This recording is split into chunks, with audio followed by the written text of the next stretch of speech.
महाभारत के युद्ध में घटोत्कच की मृत्यु हुई तो अर्जुन रो रहे थे। सारे पांडव शोकाकुल थे, लेकिन स्वयं श्री कृष्ण बेहद प्रसन्न हो रहे थे। आखिर क्यों? आइए जानते हैं इस वीडियो में। नमस्कार मित्रों, स्वागत है आपका मोटिवेशन मैजिक बॉक्स में। आज मैं आपके सामने लेकर आया हूँ महाभारत का ऐसा रहस्य जिसे सुनकर आप भी चौंक जाएंगे। कथा की शुरुआत होती है उस समय से जब देवराज इंद्र को पता चला कि कर्ण के पास जन्मजात कवच कुंडल है। यह कवच कुंडल कर्ण को अमर बनाते थे। इंद्र जानते थे कि अगर कर्ण के पास यह कवच कुंडल रहे तो अर्जुन का वध निश्चित है। एक दिन इंद्र ब्राह्मण का रूप धारण करके कर्ण के पास पहुंचे।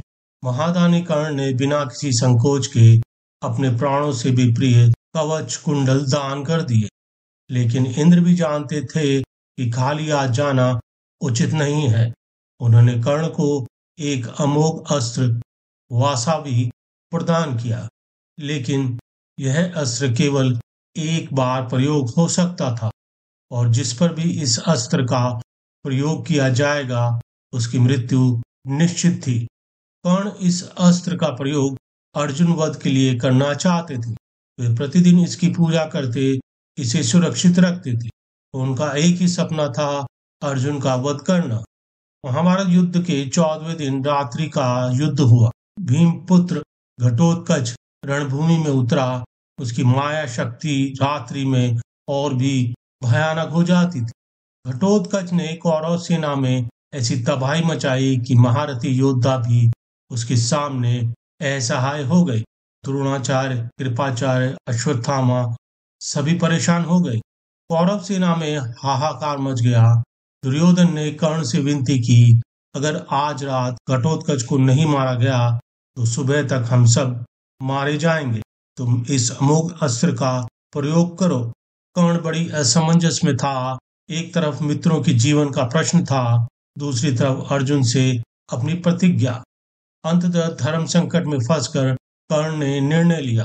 कर्ण ने अमोघ अस्त्र का प्रयोग घटोत्कच पर कर दिया। अमोघ अस्त्र के प्रहार से घटोत्कच तुरंत मृत्यु को प्राप्त हुआ। जब यह दुखद समाचार पांडव शिविर में पहुंचा तो सभी के नेत्रों में आंसू बहने लगे। अर्जुन शोकाकुल हो गए। भीम तो बेहद हताश और निराश हो गए। लेकिन इसी समय एक अद्भुत दृश्य हुआ। श्री कृष्ण बेहद आनंदमयी और प्रसन्न दिखाई दे रहे थे। अर्जुन की समझ में कुछ नहीं आया। उन्होंने श्री कृष्ण से पूछा, हे मधुसूदन, ये शोक का समय है, फिर भी आप इतने प्रसन्न क्यों हैं? घटोत्कच हमारा अपना था, उसकी मृत्यु पर आपकी यह प्रसन्नता समझ में नहीं आ रही। श्री कृष्ण बोले, हे धनंजय, तुम समझते नहीं हो। आज घटोत्कच नहीं मरा, बल्कि कर्ण मर गया है। उसकी अमोघ शक्ति समाप्त हो गई है। यदि यह शक्ति कर्ण के पास रहती तो ना केवल तुम बल्कि स्वयं मैं भी उसे नहीं जीत सकता था। अगर उसके साथ उसके कवच कुंडल भी होते तो वह तीनों लोगों को जीत लेता। कृष्ण ने आगे कहा, घटोत्कच में राक्षसी प्रवृत्ति थी। वह ब्राह्मणों से द्वेष रखता था, यज्ञों में विघन डालता था। धर्म के विरोधी को मैं जीवित नहीं रख सकता। यदि कर्ण उसे न मारता तो स्वयं मुझे ही उसका वध करना पड़ता। लेकिन मैं चाहता था कि यह कार्य तुम पांडवों के द्वारा ही हो।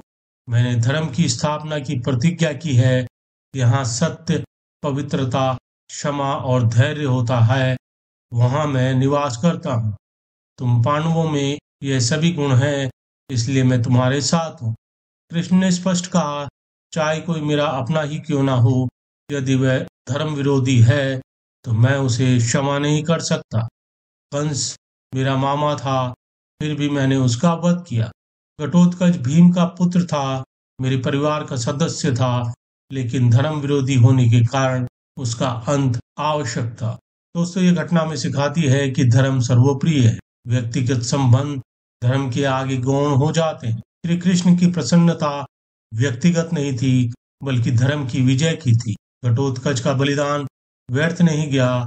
उसने अर्जुन की जान बचाई और धर्म युद्ध की विजय सुनिश्चित की।